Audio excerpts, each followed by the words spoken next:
कपड़े धोने वाली बहू। शादी के पहले से ही विभा को कपड़े धोने का बड़ा शौक था। कभी नल के नीचे तो कभी तालाब के पास। अरे मेरी नीली वाली लुंगी नहीं दिख रही है। विभा की अम्मा, कहाँ रखी है लुंगी? अरे वो तो विभा ने परसों ही धोकर रखी थी आपकी अलमारी में, देखो वहीं होगी। वो ना मैंने आज धो दी, मुझे लगा कि गंदी हो गई होगी। अरे कैसे गंदी हो गई थी? उसे तो मैंने पहना भी नहीं। हे भगवान, इस लड़की के कपड़े धोने की आदत से परेशान हो गया हूँ मैं। जितना तो घर में राशन नहीं आता, उससे कहीं ज्यादा डिटर्जेंट पाउडर का खर्चा है। इसकी शादी करवा दो, शादी जाए अपने घर में ही करे काम, फिर चाहे घर के कपड़े धोने हो या पूरे गांव के। हाँ ठीक बोल रही हो, देखता हूँ मैं कोई लड़का। वो दिन भी आ जाता है जब विभा को देखने लड़के वाले आ जाते हैं। लड़की मुझे अच्छी लगी। होने वाली सास कहती है, बेटी अगर कुछ पूछना है तो पूछ लो। वैसे तो हमारी लड़की बहुत ही शर्मीली है, जो बोल दो वो मान लेती है, इसे क्या पूछना होगा। अरे कैसी बात कर रही हो माँ, मुझे इन लोगों के घर रहना है, सवाल तो कई है। हाँ हाँ बेटा, पूछ लो ना, क्या पूछना है। आप लोगों के घर कपड़े कौन धोता है? सास का मुंह बन जाता है।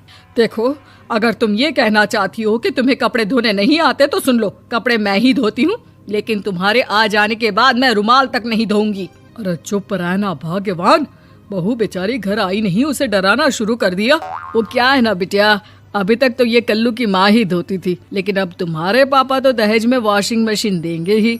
तभी विभा की माँ बोल पड़ती है, सवाल भी पूछा तो क्या। वैसे भाई साहब, मशीन की तो फिर भी कपड़े धोने की कैपेसिटी होती है। मतलब जो बिटिया दे रहे हैं ना विभा, इसे कपड़े धोने का बहुत शौक है। ये आप लोगों के क्या, आस पड़ोस गांव मोहल्ले सबके कपड़े धो दे और उफ तक ना करे। बाहर देखा नहीं आपने कितने कपड़े सूख रहे हैं? सब हमारी बिटिया ने ही तो धोए हैं। बस भी करो ना माँ, शर्म आ रही इतनी तारीफ सुनकर। और तो और एक दाग निकाल कर दिखाओ तो मान जाऊं। हाँ अच्छा, माफ करना बेटा, मैंने गलत समझा। हमें तो रिश्ता बहुत पसंद है। और ऐसे जुड़ जाता है रिश्ता कपड़े धोने का शौक रखने वाली विभा का। उसकी शादी हो जाती है कोयला फैक्ट्री में काम करने वाले कल्लू के साथ। शादी के बाद अचानक विभा चिल्लाती हुई सास के पास आती है। सासू माँ, अरे सासू माँ कहाँ है आप? ये तो धोखा है, धोखा दिया आप लोगों ने मुझे। इसे ससुर के चक्कर के बारे में पता चल गया। अरे तो उसमें तुझे क्यों धोखा मिला है? अरे नल में पानी नहीं आता, कपड़े कैसे कब धुलेंगे? अच्छा, तू पानी नहीं आ रहा उसकी बात कर रही है। तो आपने क्या सोचा? कुछ नहीं। अच्छा, तेरी माँ ने कहा था कि कपड़े धोने का शौक है तुझे, याद आया मुझे।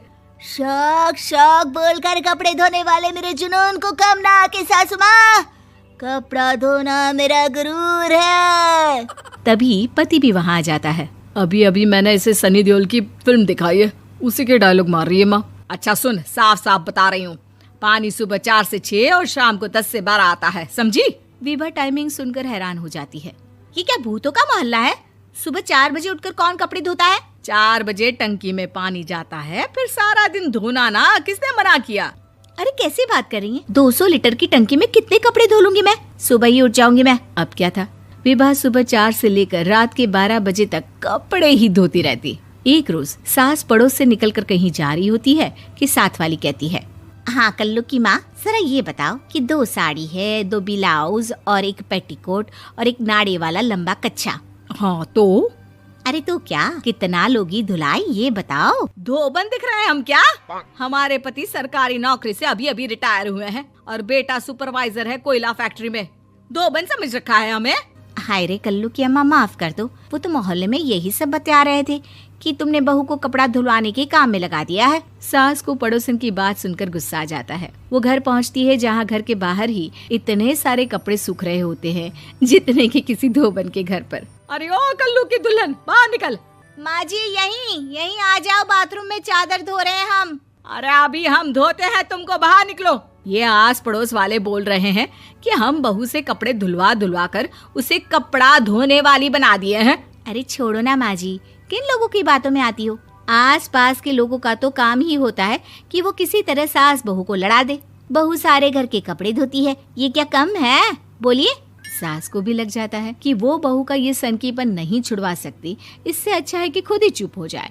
एक रोज सास और बहू मंदिर जाते हैं, जहाँ सास की साड़ी वहाँ खड़ी भीख मांगने वाली से मिलती है। माँ जी क्या बात है, आपकी साड़ी उस भिखारन से कितनी मिल रही है ना? हाँ हाँ देखो तो, दोनों की साड़ी मिल रही है। क्या बात है कल्लू की अम्मा, तुम खुद को तो अफसर की बीवी बताती हो और ऐसी सिंपल सी प्लेन साड़ी पहनकर घूमती हो। सिंपल और प्लेन नहीं है ये साड़ी। तो क्या सोने के धागे से फूल बने हैं?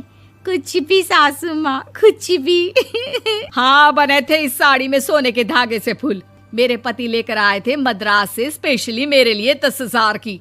ताहे भाई साहब इस भिखारन के लिए भी सेम टू सेम साड़ी लेकर आए होंगे 10,000 की।